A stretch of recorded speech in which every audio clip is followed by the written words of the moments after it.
সকল প্রশংসা বিশ্বজাহানের দয়ালু করুণাময় প্রতিপালক, বিচার দিনের একমাত্র মালিক, আমরা যার ইবাদত করি এবং যার কাছে সাহায্য চাই তারই জন্য সকল প্রশংসা আলহামদুলিল্লাহ। দরুদ ও সালাম, আল্লাহর দয়া এবং শান্তি প্রিয় নবী মুহাম্মদুর রাসূলুল্লাহ সাল্লাল্লাহু আলাইহি ওয়াসাল্লামের প্রতি নাযিল হোক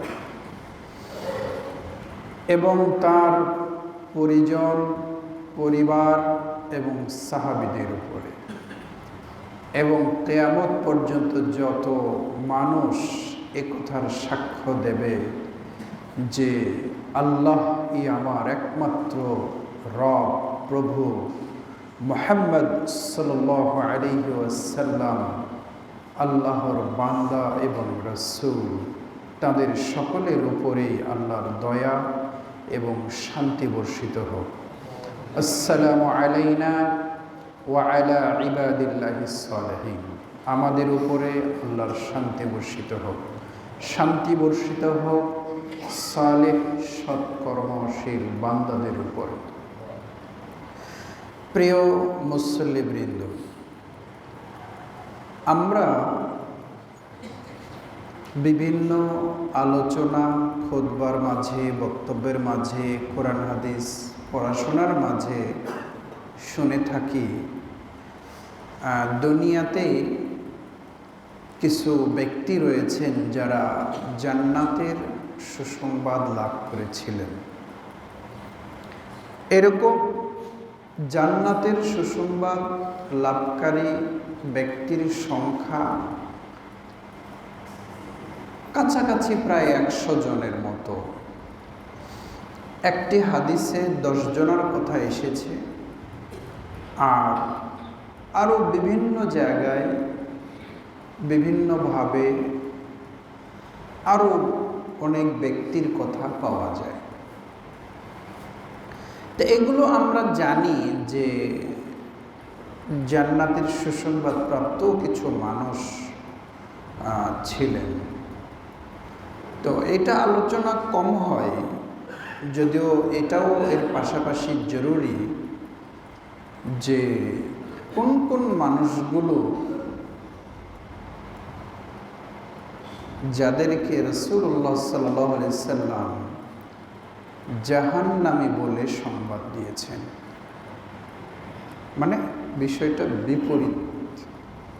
রাসূলুল্লাহ সাল্লাল্লাহু আলাইহি সাল্লাম কাউকে কাউকে জান্নাতি বলে সুসংবাদ দিয়েছেন, ঘোষণা দিয়েছেন, কিন্তু এমনও কিছু ব্যক্তি রয়েছে যাদেরকে তিনি জাহান্নামী বলেও ঘোষণা দিয়েছেন।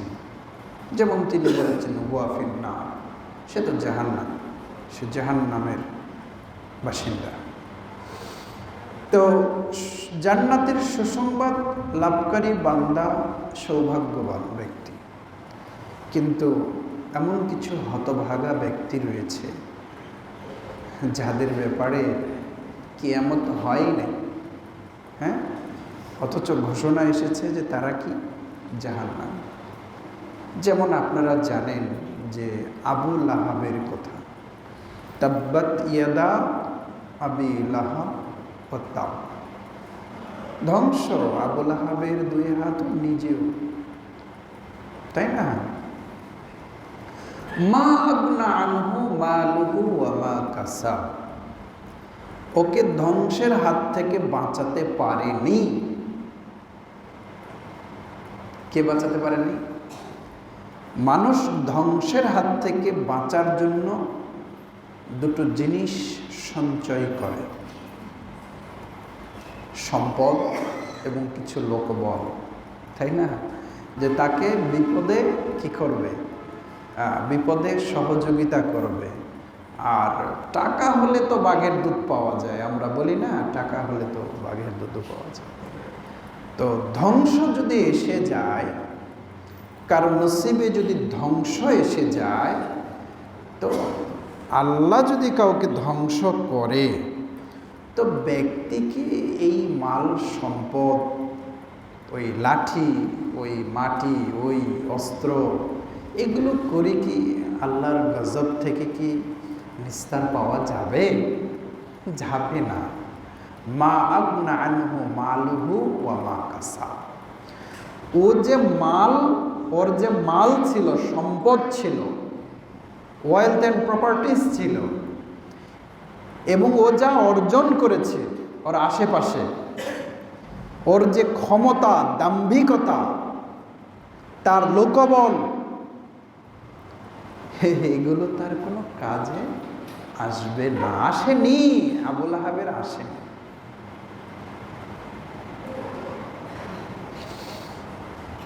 ফি জিদিহা হাবলুম মিন মাসাদ। কি তারপরে কি? সায়াসলা নারুন যাতা লাহাব। লেলিহান শেখা ওয়ালা আগুনে ও পৌঁছে যাবে। ও কি একাই? ওয়ামরাতুহু হাম্মালাতাল হাতাব। কাঠখড়ি বহন করত যে ওর যে স্ত্রী ছিল, ওকেও, ওই স্বামী স্ত্রী দুজনকেই জাহান্নামে তারা পৌঁছবে। আগুনে, কেমন আগুন? হাম্মালাতাল হাতাব, মানে সায়াসলা নারুন যাতা লাহাব, মানে সীসাওয়ালা আগুন। সীসাওয়ালা আগুনে দাউ দাউ করে জ্বলছে যে আগুন, ওখানে ও এবং তার স্ত্রী ওখানে পৌঁছে যায়। কেমন করে পৌঁছবে? আমরা তো জানি যে পাটটা এমনি খুললে তো দুর্বল, কিন্তু এটাকে যখন পাকানো হয় তখন মজবুত রশি হয়ে যায় না। তো নরম জিনিস পাকালে রশি হয়। আর সূরা লাহাবের ভিতরে আল্লাহ বলেন যে খেজুর গাছের এক জাতীয়, যে শুকালে দেখলেন এক জাতীয় আঁশ বের হয়, ওই যে তালের গাছের আঁশ দিয়ে যে আগে যে কি বলে এটাকে, মাছ ধরা, যে খলসেলি নাকি যেন, ওটা বাঁধত না, ওই পচন ঠেকানোর জন্য একটা জিনিস দিয়ে খলসেলি বাঁধত, ওটা কিন্তু ওই আঁশ দেয়। তো খেজুর গাছের এরকম আঁশ, এগুলো কিন্তু শক্তিশালী জিনিস। তো পাট দুর্বল জিনিস, এটা পাকালে যদি দড়ি রশি হয়, তো যদি শক্তিশালী জিনিস আরও খেজুরের গাছের যে ভিতরে আঁশ থাকে, এইটা পাকায় যদি রশি মানে তৈরি করা হয়, এইটা যে কি জিনিস! ফি জিদিহা হাবলুম মিন মাসাদ। ওদের গলাতে ওই খেজুরের যে আঁশ, গাছের আঁশ, ওই আঁশের তৈরি যে রশি, এইটা যে ওদেরকে বেঁধে ওদেরকে জাহান্নামে নিক্ষেপ করা হবে। তো আমরা এইভাবে জানি আবুল আহাবের কথা, যে ও জাহান্নাম। আমরা জানি ফেরাউনের কথা, ও জাহান্নামী, তাই না? এই লোকগুলোকে আমরা জাহান্নামী বলে জানি। আমরা হামানের কথা জানি, কারুনের কথা জানি। এগুলো না হয় এরা কাফের, মুশরিক, এরা নিজেরা কেউ আল্লাহ দাবি করেছিল, রব দাবি করেছিল, এগুলো তো এক ধরনের গুনাহগার। আমার আজকে আসলে আলোচনার ইচ্ছে এমন কিছু মুসলিম যারা আবার আপনার আমার মতো একালের মুসলিম না, রসুলের কাছে কালেমা শাহাদাত পড়ে ইসলাম গ্রহণ করেছে,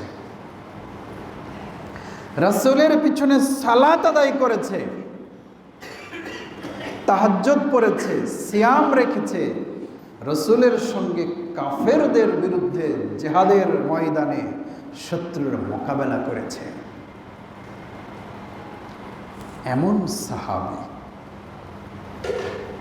অথচ রসুল বলেছেন জাহান্নামী। কত বড় দুর্ভাগ্যের কথা, হতাশার কথা। আমি এই ব্যাপারে আপনাদের সামনে আজকে আলোচনা করতে চাই যে যাদেরকে রাসূলুল্লাহ সাল্লাল্লাহু আলাইহি ওয়াসাল্লাম জাহান্নামী বলে সংবাদ দিয়েছে, তারা হিন্দু খ্রিস্টান, এলা তো ওগুলো ভিন্ন জিনিস। নামাজি মানুষ, রোজাদার মানুষ, জিহাদকারী মানুষ,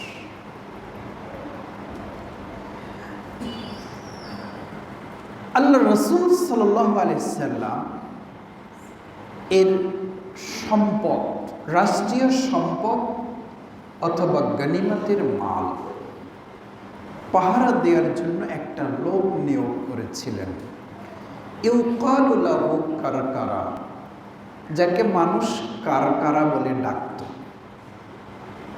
কারকারা, কারকারা, ওর নামই ছিল কারকারা, এই নামে মানুষকে ডাকত। তো ইনি রসুলের সম্পদের পাহারাদার, ইসলামী রাষ্ট্রের মালের পাহারাদার, জিম্মাদার। তো তিনি মারা গেল।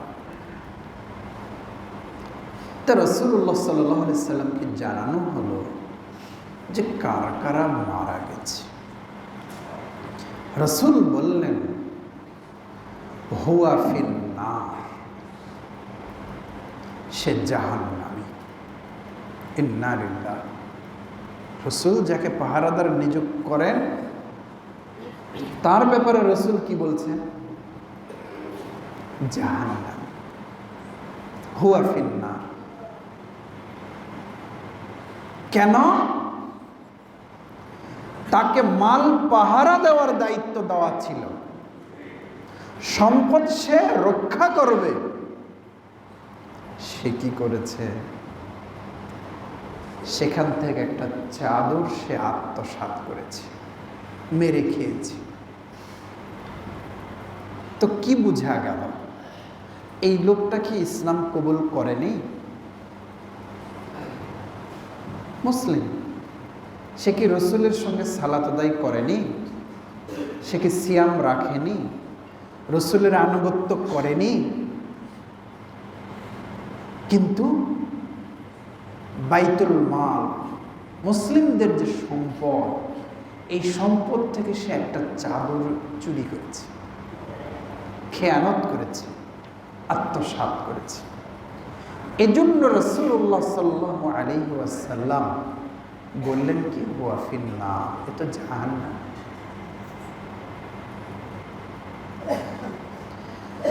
এটা আপনি আমি এটা ভাবতে পারি, মানে কল্পনা করতে পারি যে একটা চাদর, অথচ তার জীবনের কত ভালো আমল রয়েছে, কত ভালো আমল রয়েছে। রাসূলকে একজন লোক একটি গোলাম বা দাস উপহার দিয়েছিল, তার নাম হলো রিফাআ বিন যায়েদ। রিফাআ বিন যায়েদ এটা একটা দাস, চাকর। অন্য কেউ রাসূলকে ওটা উপহার হিসেবে দিয়েছিলেন যে আপনি একে, আমার দাস আপনাকে দিলাম। তো খাইবার নামক একটি যুদ্ধ অভিযান হয়েছিল। সেখানে আল্লাহ রাব্বুল আলামিন খাইবার নামক যে অভিযান, সেখানে মুসলিমদেরকে আল্লাহ জয়লাভ করালেন। তো কাফেররা ওরা ওদের মাল সামানা সব ফেলে জীবন নিয়ে কেউ ভেগে গেছে, কেউ মারা গেছে। তো সাহাবীগণ বলেন যে আমরা সেই জিহাদের ময়দানে গনিমত হিসাবে, মানে যুদ্ধের যে মাল, সোনা রূপা পাইনি, জিনিসপত্র পেয়েছিলাম, খাদ্য পেয়েছিলাম, কাপড় পেয়েছিলাম, এরকম পেয়েছিলাম। তা আমরা জিহাদের ময়দান থেকে মদিনাতে ফিরছি। একটা উপত্যকা যেখানে আমাদের বিশ্রামের সময় হলো, সালাতের সময়, খাবারের সময় বিশ্রাম নিতে হবে, এই সময়টা যাত্রা বিরতি দিতে হবে। তো সেখানে যাত্রা যখন বিরতি দিচ্ছি, তখন সাহাবীগণ নেমে তাদের যে ঘোড়ার উপর, পিঠের উপর বসার জন্য হয়তো কিছু গদি জাতীয় নরম কিছু থাকে, বা মাল সম্পদ নিয়ে যাওয়ার জন্য ঘোড়ার পিঠে হয়তো বাঁধা আছে, তারা এক ঘোড়ায় চলছেন, আরেক ঘোড়ায় হয়তো মাল বাঁধা আছে, মালগুলো তো বহন করতে হবে। তখন তো গাড়ি নেই, বহন করতে উট দুম্বা এগুলোই তো, উট বা ঘোড়া গাধা এগুলো মাল বহন করত।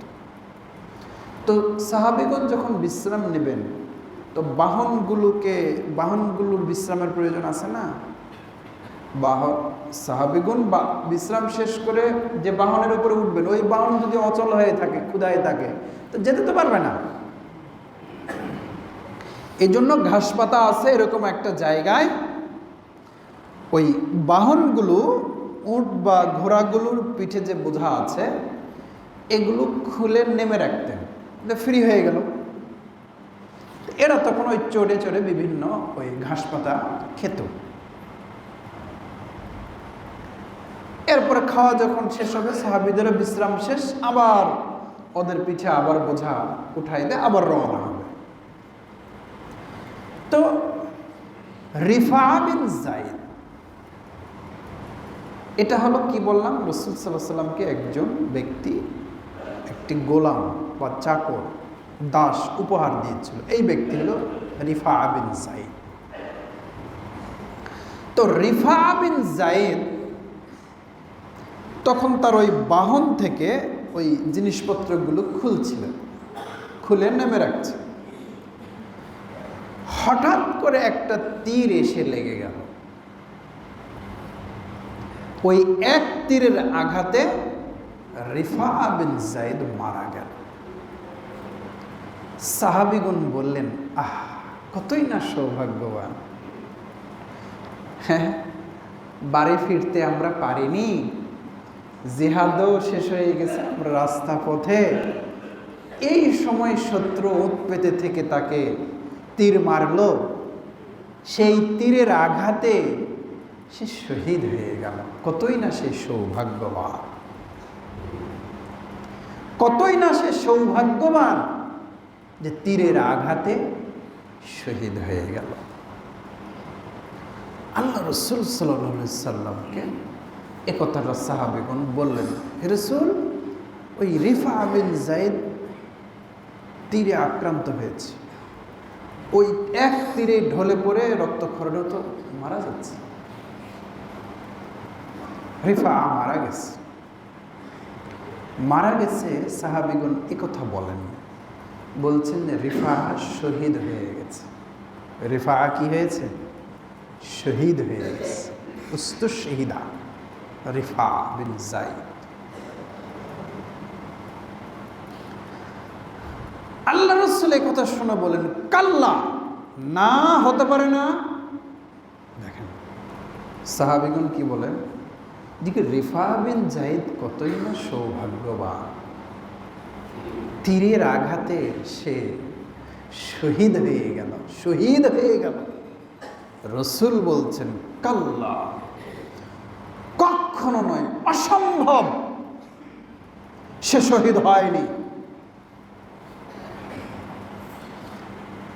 হুয়া ফিন্নার, সে জাহান্নামে গেছে, সে শহীদ হয়নি। সে একটা চাদর, গনিমতের একটি চাদর সে আত্মসাৎ করেছে, সে লুকিয়ে রেখেছে, সে গোপন করেছে, যেটা তার হক ছিল না। আমি দেখতে পাচ্ছি, রাসূল বলেন, আমি দেখতে পাচ্ছি যে ওই জাহান্নামের আগুনটাকে, ওই চাদরটাকে জাহান্নামের আগুনে রূপান্তরিত করে ওই চাদর নামক আগুন হয়ে গেছে। ওই আগুন দিয়ে ওই রেফাকে এখন জড়িয়ে ধরছে, লেপটিয়ে ধরছে, জাহান্নাম থেকে পোড়ানো হচ্ছে। তো এই ব্যক্তি কে ছিল? ভাবা যায় যে রাসূলুল্লাহ সাল্লাল্লাহু আলাইহি ওয়াসাল্লামের উপহার পাওয়া একটি চাকর ছিল। অপরাধ কি? যেটা তার হক নয়,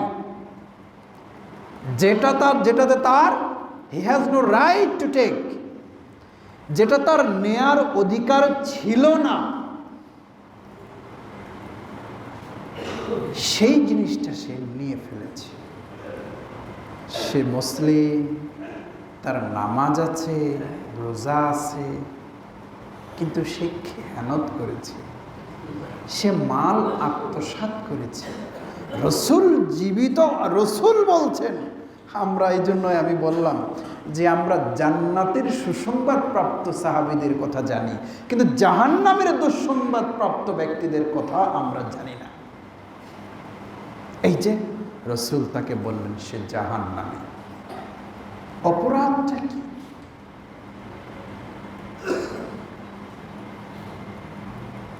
আমরা না সেই নবীর উম্মত, সেই নবীর উম্মত। একটা চাদর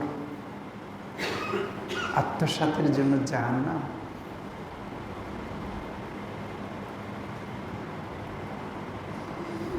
মুসলিম কি কখনো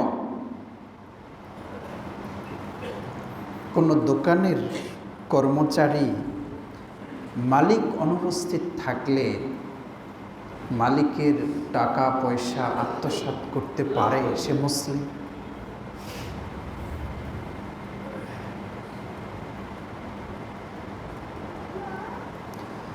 আত্মসাৎ করতে পারে কোন শিক্ষক, কোন প্রিন্সিপাল, হেডমাস্টার,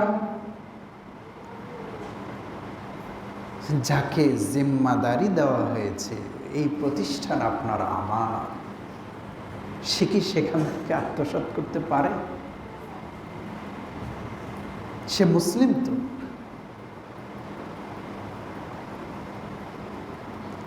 একজন অফিসার তিনি তার অফিসে বসে রাষ্ট্রের সম্পদকে তিনি আত্মসাৎ করতে পারেন? কেমনে পারেন? বুকে একবারও এটা ধাক্কা লাগে না যে এটা এমন অপরাধ যার জন্য নবী সাল্লাল্লাহু আলাইহি সাল্লাম দুনিয়াতে জাহান্নামী বলে ঘোষণা দিয়েছে? এটা জানার পরে একজন মেম্বার, একজন চেয়ারম্যান কি গম চুরি করতে পারে? একজন এমপি মন্ত্রী কি দেশের সম্পদ লুট করতে পারে?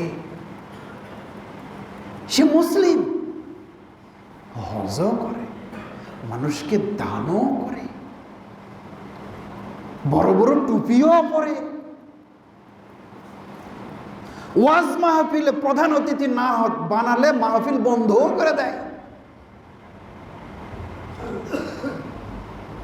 মাহফিলে প্রধান অতিথিও। আমি সবার কথা বলিনি, মন খারাপ করার দরকার নেই। আমি বলতে চাচ্ছি পারে কি মুসলিম? যেই নবীর উম্মত, যে নবী একটা চাদরের জন্য জাহান্নামী ঘোষণা করেন, সেই নবীর উম্মতরা কি লুটপাট করতে পারে?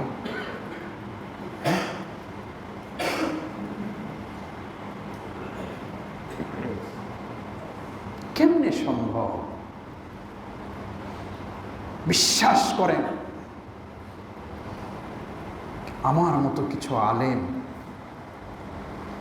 আমাদের মতো কিছু এডুকেটেড পারসন, খুব শিক্ষিত মানুষ, বড় বড় অফিসে আছে, বড় বড় পদে আছে, হেডমাস্টার হয়ে আছে। আপনারা ভাবতে পারেন না এই মানুষগুলার অন্তরে কি পরিমাণে, এই মানুষগুলোর অন্তরে কি পরিমাণে আল্লাহ মোহর মারা দিয়েছে, কি পরিমাণে এদের অন্তরে মরিচা পড়েছে। হাজার হাজার লক্ষ লক্ষ টাকা এদিক ওদিক করে ফেলছে, একবার একটু বিবেকে বাঁধে না রে, এটা আমি নিতে পারি,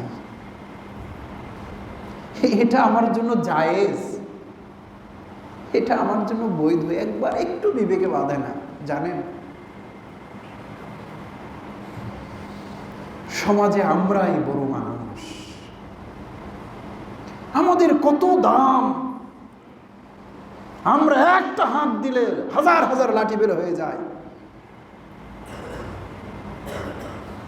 আমাদের ফলোয়ার্সের অভাব নাই, আমরাই সেই ব্যক্তি।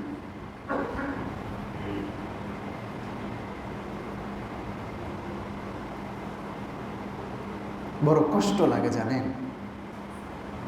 আমরা সেই নবীর উম্মত। কি শিখলাম, কি জানলাম?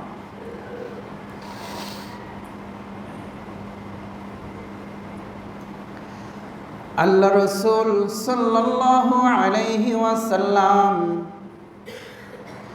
জিহাদের ময়দান থেকে যখন ফিরে আসতেন, গনিমতের মালগুলোকে তিনি জমা করতেন।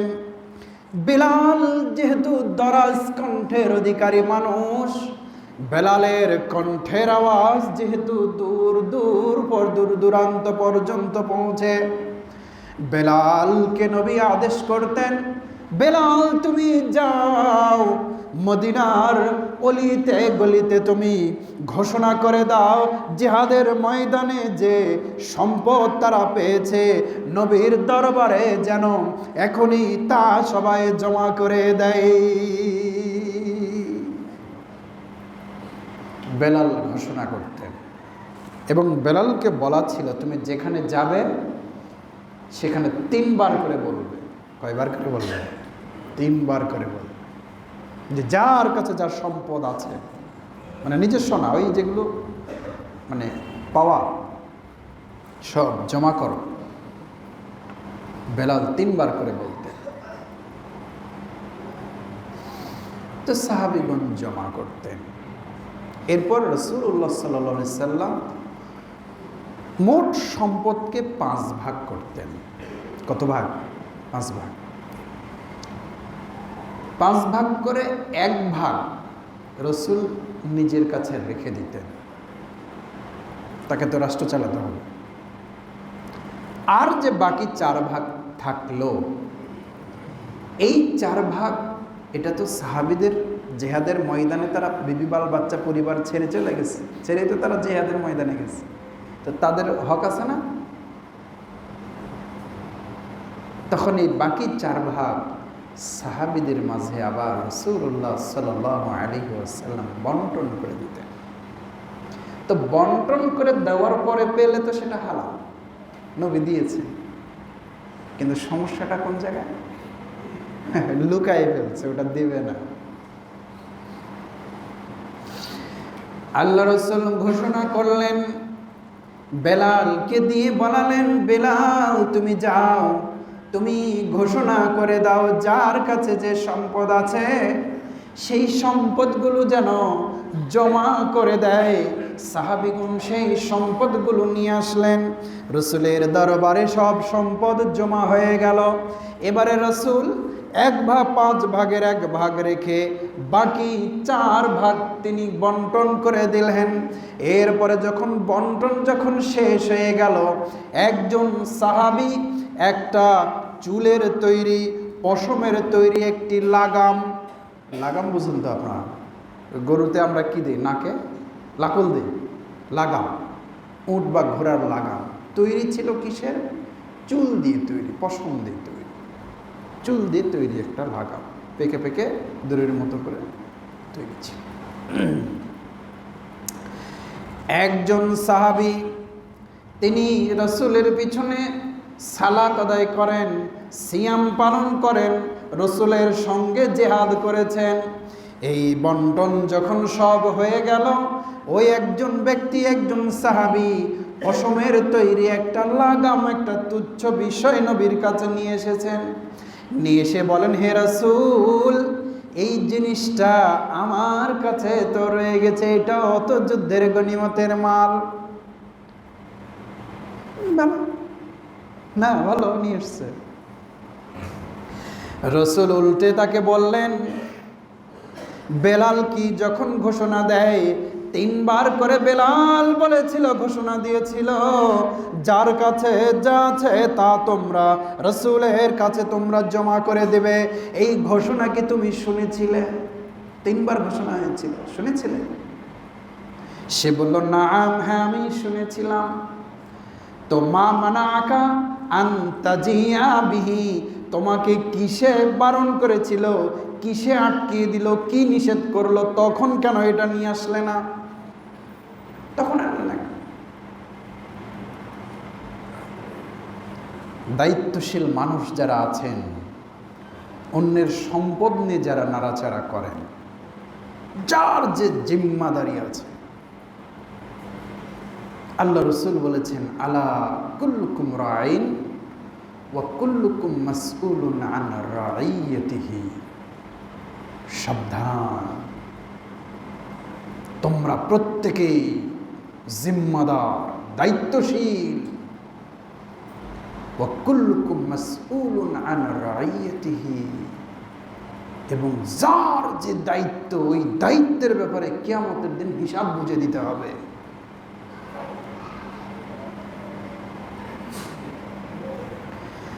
আল্লাহ রসুল বললেন, তুমি বেলাল 3 বার করে বলেছিল তুমি শুনেছিলে? হ্যাঁ আমি শুনেছিলাম। তো তখন তুমি কেন আনোনি? তখন সে ইতাজারা, সে কিছু উজুর পেশ করতে লাগলো, ইনিয়ে বিনিয়ে অনেক কিছু বলতে লাগলো।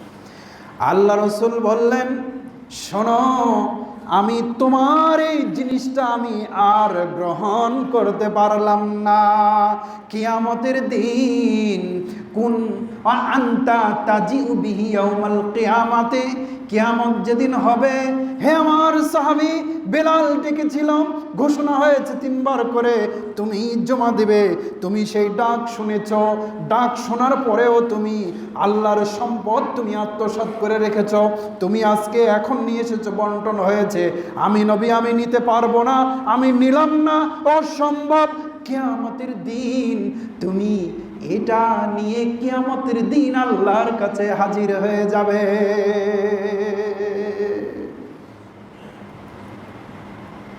হে নবীর উম্মাহ, হে মুসলিম সম্প্রদায়, আমরাই তো সেই জাতি না, সেই নবীর উম্মাহ। আমরাই নাকি দেশ থেকে টাকা নাকি বিদেশে পাচ্ছি। বিশ্বাস করেন, ন্যূনতম যে আমি বললাম না, আমাদের কিছু মানুষ এমন করে হিসাবের ইহাত ওহাত করে ফেলে, টুকিটাকি একটু অফিস আদালত চাকরি বাকরি করার সুবাদ বিভিন্ন জায়গায় উঠা বসার সুযোগ হয়, বুঝলেন? কিছু হলেও তো অভিজ্ঞতা আছে। আল্লাহ মাফ করো, এই লোকগুলো নাকি হুজুর,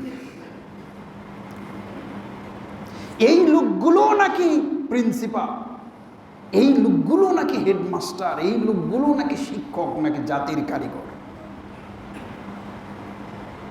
কিছু দৃশ্য আছে, মনে হয় এই লোকগুলো শিক্ষিত মানুষ।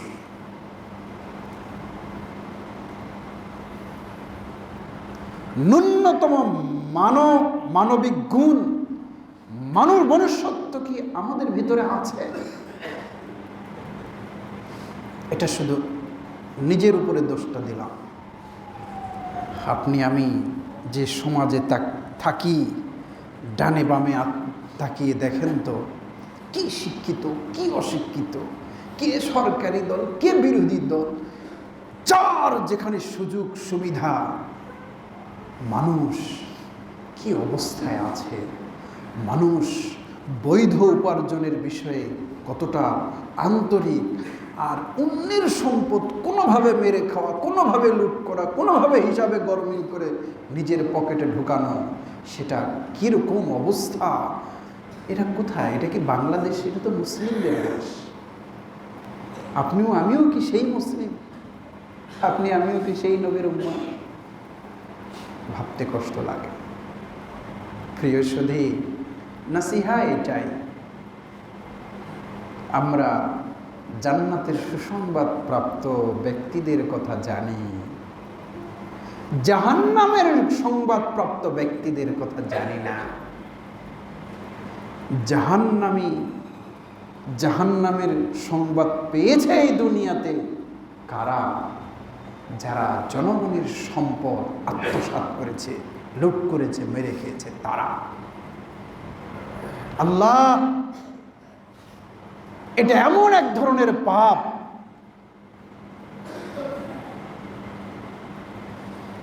যে পাপের কারণে আমার নামাজ রোজা ইবাদত সব পাপ। সেই জন্য বড় বড় মানুষেরা দায়িত্ব নিতে, ভালো মানুষেরা দায়িত্ব নিতে চাননি। জনগণ তাদেরকে জোর করে আমির বানাইতো, নেতা বানাইতো, কারণ যদি হিসাব আমি দিতে না পারি। উমর ভয় করতেন রাদিয়াল্লাহু আনহু, একটা কুকুরও যদি না খায় মরে আমার অবহেলার কারণে, দায় আছে তো, দায়িত্ব নিতে চাইতেন না। কি জামানা আসলো, কি দেখছি, আমার দায়িত্ব নেওয়াই লাগবে, প্রয়োজনে আপনাকে খুন করব, আপনাকে বাড়ি ছাড়া করব, তারপরেও আমি কি হব? কি অবস্থা! এই হয়ে গেছে আপনার আমার মানে সার্বিক অবস্থা। আল্লাহর কাছে পানা চাই, আল্লাহ যে পাপের কারণে তুমি জাহান্নামে ঘোষণা করেছ, এই পাপ থেকে তুমি আমাদেরকে হেফাজত করো আল্লাহ। আমরা যে দায়িত্ব বহন করতে পারবো না, সেই দায়িত্ব তুমি আমাদেরকে দিও না আল্লাহ। আর দায়িত্ব যদি দাও তাহলে সেটা বইবার শক্তি দিও, সেটা যেন আমানত রক্ষা করে যেন করতে পারি। আল্লাহর কাছে এই দোয়া সকলের জন্য শুভ কামনা আছে। আজকের মতো খুতবা এখানে শেষ করছি।